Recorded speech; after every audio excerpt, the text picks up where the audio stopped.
Hola amigos, ¿cómo están? En este marco de las celebraciones por la Semana de la Fisioterapia, estamos realizando entrevistas que normalmente los fisioterapeutas no se preguntan, pero deberían hacerlo. En esta oportunidad vamos a hablar de un tema muy interesante. Vamos a hablar acerca de la coyuntura nacional, de las personas que están saliendo a pesar de las recomendaciones de prevención. El fisioterapeuta tiene un espacio para opinar sobre estas acciones de las personas y de fondo, el fisioterapeuta podría elegir si atiende o no a estas personas. Vamos a conversar con una persona que de hecho tiene mucho que decirnos. Y con nosotros está Miguel Moscoso, un amigo de la casa. Hola Miguel, ¿cómo estás? Hola Álvaro, qué bueno conversar contigo después de tanto tiempo. Gracias por la invitación. Y sí, es muy oportuna la charla en esta semana y en este contexto de la pandemia. Sí, de verdad que sí. De hecho, tenemos un montón de conversaciones en un antiguo canal que teníamos juntos, que es La Compresa. De hecho, si estás viendo este video, por favor, entra a Facebook y visita La Compresa Caliente, que ahí tenemos un contenido muy interesante, de hace un par de años atrás, pero te aseguro que aún está muy vigente. Miguel, cuéntame, ¿qué mensaje te ha dado la pandemia personalmente en este tiempo? A mí, y desde el ámbito en el que trabajo, que es más el área de epidemiología e investigación, ¿no? Me ha hecho dar cuenta de que nuestro sistema de salud tiene severas deficiencias que no han sido fáciles de afrontar en dos frentes, ¿no? No ha sido fácil poder lidiar con esta pandemia y tampoco será fácil salir con el sistema el que tenemos. Y es mucho más difícil también reformar. Esa es una de las primeras lecciones que me ha dado la pandemia. Y la segunda es que necesitamos eh, potencial humano que nos ayude a organizarnos mejor en todos los ámbitos, ¿no? No solo en salud, sino en economía, incluso en las mismas microunidades como los barrios y demás, ¿no? Nos falta cohesión, nos falta empatía. Así es, de hecho, la pandemia ha agarrado a una nación que no estaba preparada. Y creo que gran parte del mundo no estaba preparado, pero las acciones que se tomaron en estos tiempos son muy diferentes los resultados también. Ahora, hablando del comportamiento de las personas, porque vamos a hablar de muchas cosas esta noche, pero hablando puntualmente del comportamiento de las personas, ¿por qué crees que las personas siguen sin cumplir las normas? Bueno, en realidad no diría que siguen sin cumplir, sino que durante un tiempo inicial sí cumplieron, pero se perdieron dos cosas muy importantes. Una es la confianza en el gobierno y en sus medidas, porque a pesar de todas las medidas que fueron catalogadas como las más estrictas en todo el continente, los casos y las muertes siguieron aumentando. Por lo tanto, se perdió confianza en el gobierno. Y número dos, se perdió miedo a morir por una enfermedad que inciertamente podría causarte eh, mucho daño, ¿no? Y pues las necesidades de trabajo y alimentación fueron mucho mayores. Esas dos cosas con el tiempo fueron modificándose, ¿no? Al principio no era muy, no era muy urgente conseguir dinero para un sector de la población, podían sobrevivir con ahorros. Hubo un sector que siempre estuvo en necesidad y estuvo muy afectado por la cuarentena. Sí, Y con el tiempo, ya con esos fondos acabados, pues no quedaba otra que seguir trabajando, ¿no? Uno prefiere sentir los síntomas de la enfermedad que sentir hambre. sí, definitivamente. Yo creo que las personas que nos están escuchando están de acuerdo con nosotros que esta pregunta se hace muy fácil, pero la respuesta es muy compleja. No es lo mismo la situación peruana que la situación de otros países. Para empezar, aquí en Perú, muchas de las personas que han sido afectadas son de sectores socioeconómicos bajos. Entonces, estas personas no vienen sufriendo o no vienen siendo aplazadas a partir de la pandemia, sino desde mucho antes. ¿Tú qué opinas acerca de esto? ¿Crees que ¿esto ha influido también? Las personas, en que el sector económico bajo o los bajos ingresos sean un causal de incumplimiento? Así es, Sí, sí, en el sentido en que el cumplimiento de estas normas obliga a la persona a quedarse en casa y no generar ingresos. Y tenemos a un sector de la población que genera ingresos saliendo de casa a través del comercio ambulante, a través de las labores diarias que permiten tener un ingreso para sustentar el día solamente. Pedirles a este grupo de personas que se quede en casa es insostenible, ¿no? No puedes esperar a que la persona cumpla un mes entero actividades que no le van a reportar ninguna ganancia y que pueden poner en peligro su vida, ¿no? Es decir, el hambre, la necesidad y todo eso. sí, definitivamente. ¿Y qué opinas respecto al nivel educativo y cultural de las personas? De hecho, cuando empezó la pandemia, sabes que empezaron a difundirse algunos anuncios de quédate en casa, de utiliza mascarillas. ¿Cómo crees que se ha llevado este tipo de anuncios y si ha llegado efectivamente a las personas o no? Ok, ahí tenemos un punto muy interesante. Sea la educación que tengas, el nivel educativo que tengas, bajo cómo el sistema educativo nos forma, el mensaje de esta enfermedad es mortal puede llegar hasta al más pequeño de los niños con baja educación.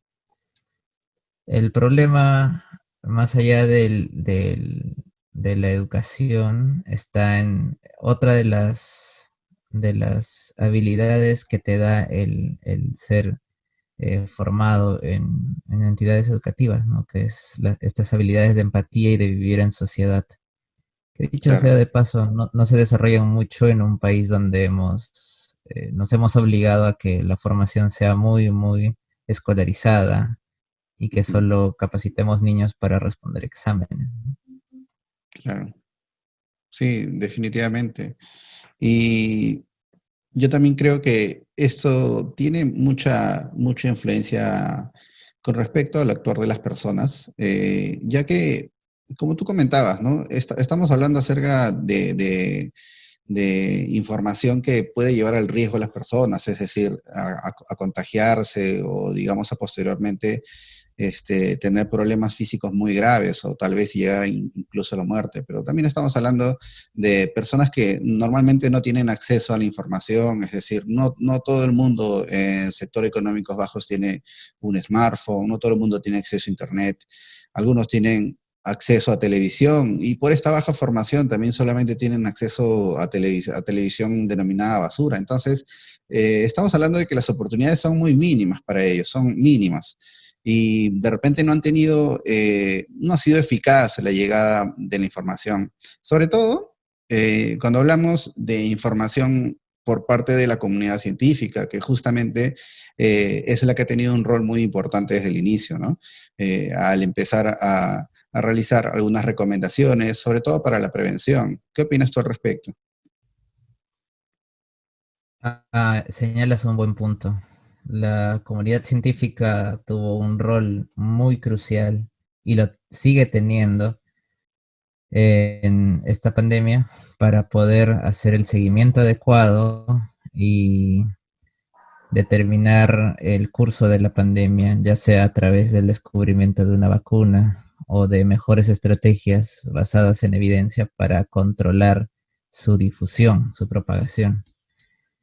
El problema es que el académico, el científico, no es alguien que necesariamente se va a comunicar a la gente y por lo tanto su falta de llegada, a pesar de su gran autoridad a nivel de conocimientos, le juega en contra, porque mientras estábamos rodeados de una gran cantidad de charlatanes que aseguran curas milagrosas y soluciones, tenemos por otro lado al científico que tiene muchísimo conocimiento, pero que siempre va a decir que el futuro es incierto y que no hay suficiente evidencia, ¿no? Ante estos dos mensajes, la población tiende a orientarse a favor de quien le da la respuesta definitiva de que sí hay cura, ¿no?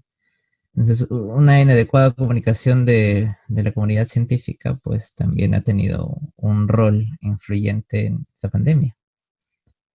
Sí, así es. Comentamos en una entrevista anterior con Karen, que al inicio, al ser desconocido, ser algo nuevo, este virus, se habían realizado recomendaciones generales a partir de conocimiento previo de otros tipos de virus o virus similares. Y entonces, el rol que estaba teniendo la comunidad científica, para empezar, era informar estos tipos de cuidados o prevenciones, pero también paralelamente era el de iniciar investigaciones para ver si estas recomendaciones se adecuaban a este nuevo virus, que se está aprendiendo de él, se continúa aprendiendo de él. ¿Qué opinas, qué opinas al respecto? Sí, bueno, tenemos todavía retos por descubrir, todavía no tenemos la noción de si es posible reinfectarse, no tenemos la respuesta definitiva a si la vacuna va a ser la solución a la desaparición o control de este virus.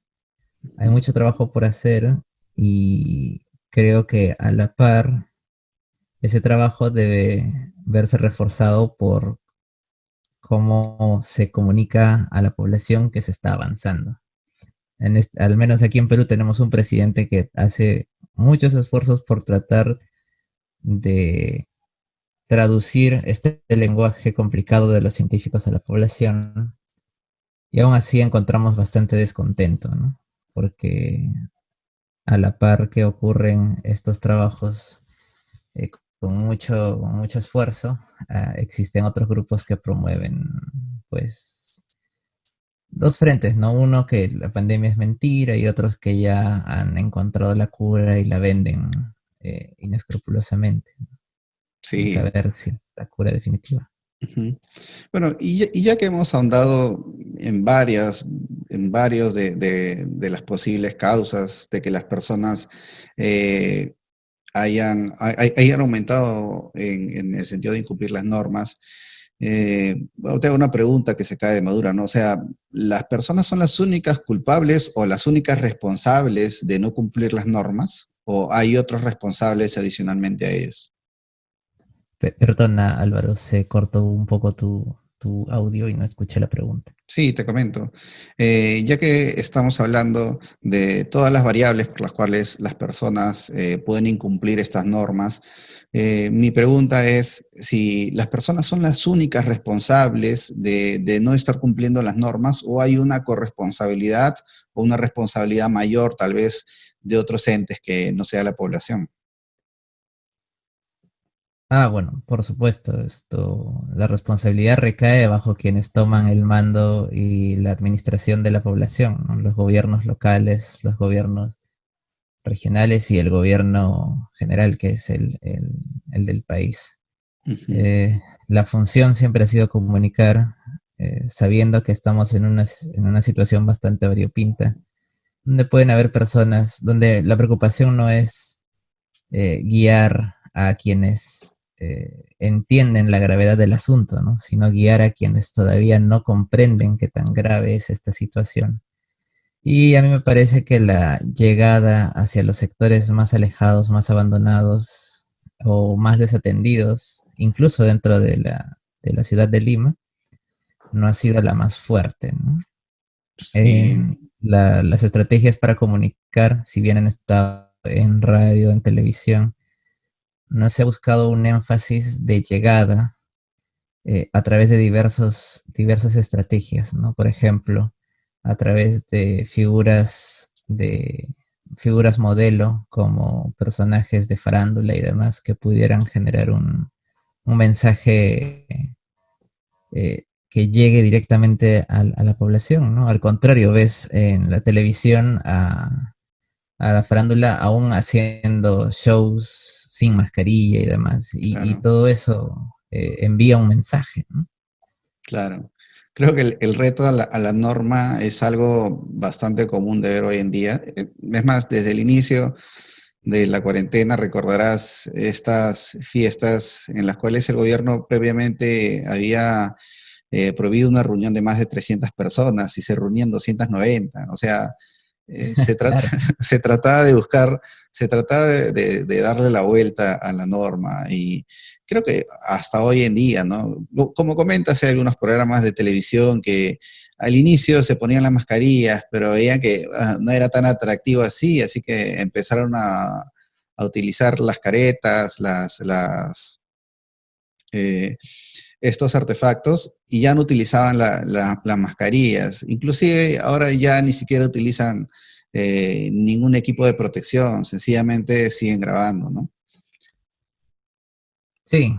Entonces, la población tiende a pensar de que, uno, hay privilegios para ciertos grupos que no deben cumplir las normas cuando a ellos se les detiene, se les sanciona por incumplirlas, pero caemos en una fuerte contradicción, ¿no? Por un lado, te prohíben subir a un bus si no llevas careta, Claro. pero por otro lado, ves programas en la televisión donde ninguno de los conductores está usando mascarilla siquiera, Ujú. ¿no? Y están hablando unos al lado de otros, al lado de otros. Claro, y debemos entender que ese es el ejemplo que llega a la población, sobre todo más vulnerable, ¿no? Exacto. Ujú.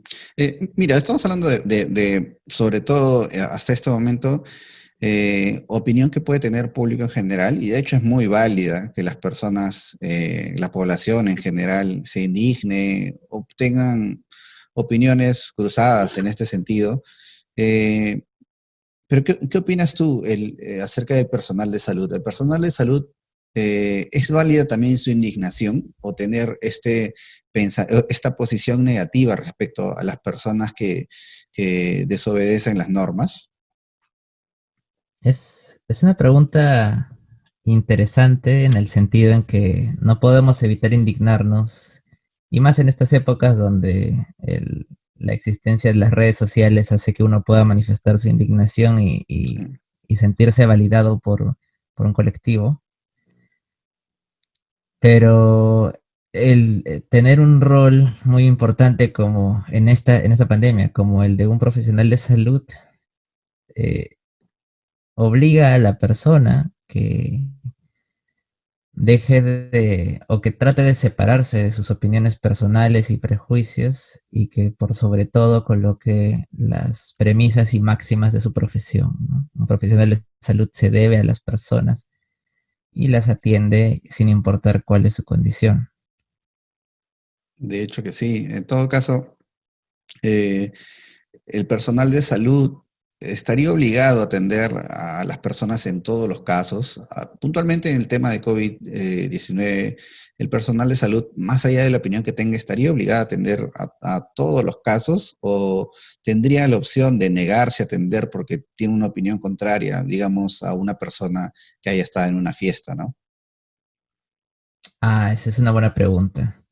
El personal puede tener directivas de no atender cuando estamos ante una emergencia muy grave y donde eh, la escala de valores nos pide o les pide a los profesionales de salud salvar a quien tiene más posibilidades, ¿no? Un código de guerra. Ujú. Pero para estas fechas no estamos en algo así. Si alguna vez lo estuvimos en el pico de la pandemia, ya no lo estamos. Y por lo tanto, que una persona haya incumplido ciertas normas eh, y que se le niegue la atención, no puede venir esa decisión no puede venir de un personal particular, ¿no? Tendría Claro. que haber algún enunciado o algún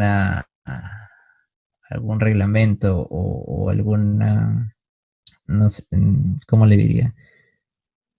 Tendría que haber alguna disposición general, ya sea del gobierno o de las entidades máximas, de definir ese tipo de castigos, si se puede decir, ¿no?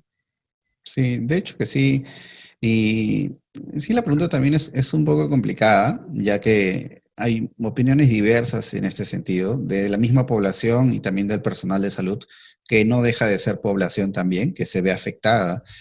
en este tipo de pandemia, ¿no? Pero sí, es muy importante lo que señalas, que al trabajar dentro del área de salud, dentro de los servicios de salud del país, estás también acatando algunas normas generales que se presentan. ¿Cuál sería el mensaje que debe dar el profesional de la salud? Ya que estabas comentando acerca de las redes sociales y que hay algunas personas que muestran pues su carácter negativo ante estas manifestaciones, ¿no? De desobediencia. ¿Tú crees que cuando un fisioterapeuta muestra su opinión contraria a ellos, al final esto es beneficioso para el sector salud? ¿Genera algún beneficio en mostrar su desacuerdo?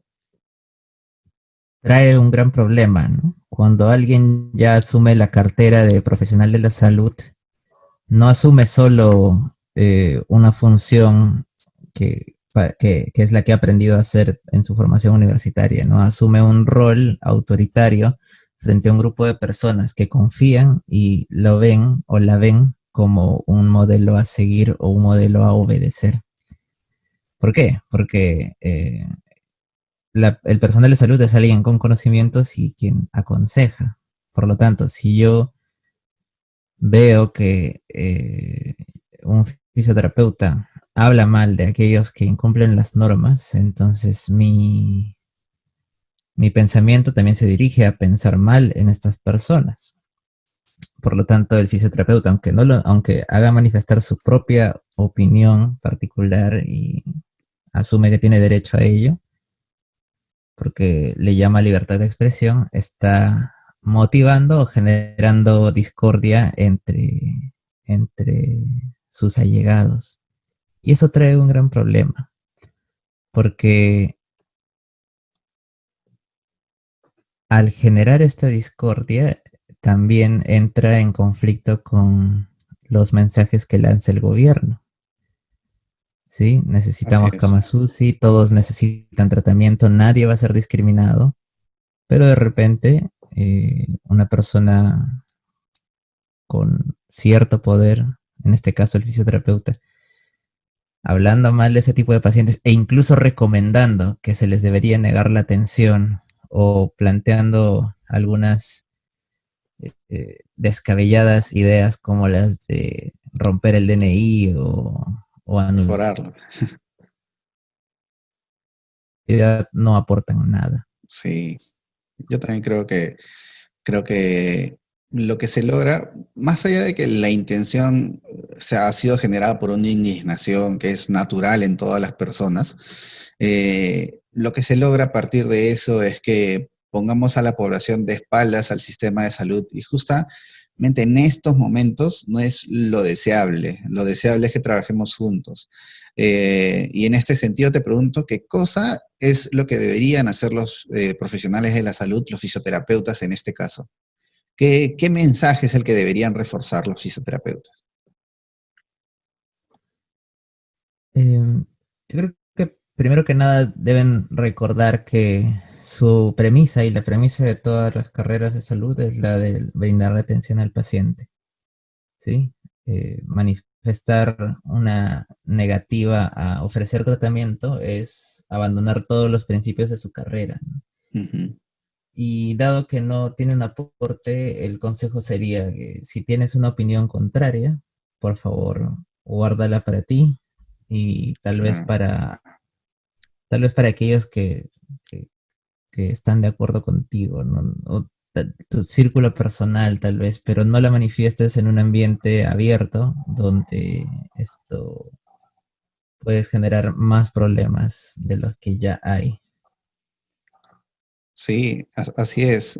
Me parece justamente importante esto último que comentas. En este tiempo hay que ser muy inteligente para comunicarnos, tener mucho tacto fino con la población y mandar mensajes positivos en vez de mensajes amedrentadores o mensajes negativos que justamente generan lo que estábamos comentando hace un momento, ¿no? Que ponen a la población de espaldas al sistema de salud y Así dificultan es. mucho más las cosas, dificultan mucho más. Sí. Miguel, esta conversación ha estado muy buena, de verdad. Me gustaría comprometerte para tener una próxima conversación de estos temas, que tú sabes que siempre nos apasionan, nos llaman mucho la atención. Sí, claro. Que quería lanzar un ejemplo más Sí, sí, de hecho. para captar, para que se capte este tema de qué es lo que debe ser el fisioterapeuta. Pongámonos en el ejemplo de que un policía empieza a hacer comentarios de que uno debería matar a los ladrones por que nos afectan al sustraer nuestras cosas, porque nos generan un daño irreparable, el susto del robo y todo, y que sean los policías los que empiecen a fomentar esto a través de redes sociales. Claro. Es el mismo ejemplo en la situación en la que un fisioterapeuta empieza a promover que se debe negar el tratamiento a quienes incumplen las normas. No somos jueces definitivos para decidir esas cosas y haríamos mejor en no fomentar estos aspectos negativos. Sí, creo que esa frase última tiene mucho poder, tiene mucha importancia. No somos jueces. Nuestra labor no se encarga de juzgar, básicamente se encarga de proveer salud a estas personas, no de juzgar por cualquier cosa que hayan realizado, ¿no? Miguel, algunas palabras adicionales que quieras darle a las personas antes de despedirnos. Bueno, ante todo, recuerden que aún nos encontramos en una situación álgida de la pandemia. Si bien en la calle ustedes pueden ver que las cosas han vuelto casi a la normalidad, es prácticamente Lima, pero con gente usando mascarillas, no descuiden para nada su salud en ninguno de los sentidos. ¿Sí? Siempre protéjanse y si ven que el resto no se protege, intenten frecuentar esos lugares lo menos posible. Y en el segundo mensaje es, si necesitan confiar en algo o en alguien, por favor que sea en los mensajes de las entidades a cargo. ¿Sí? Si tienen dudas o encuentran opiniones muy diferentes, recuerden que es la opinión del Estado la que debería prevalecer, pues es la que intenta sostener este país. Así es, de verdad queda muy claro. Y una vez más, Miguel, agradecerte por esta conversación que ha estado muy interesante. Definitivamente tenemos que volver a tener una de estas conversaciones que enriquecen mucho a las personas, definitivamente. A todas las personas que nos están viendo, muchas gracias por ver este video. Con nosotros será hasta una nueva oportunidad. Muchas gracias, Miguel, por estar con nosotros esta noche. Gracias a ti, Álvaro. Muy bien. Nos vemos amigos. Cuídense, que tengan un buen día. Nos vemos.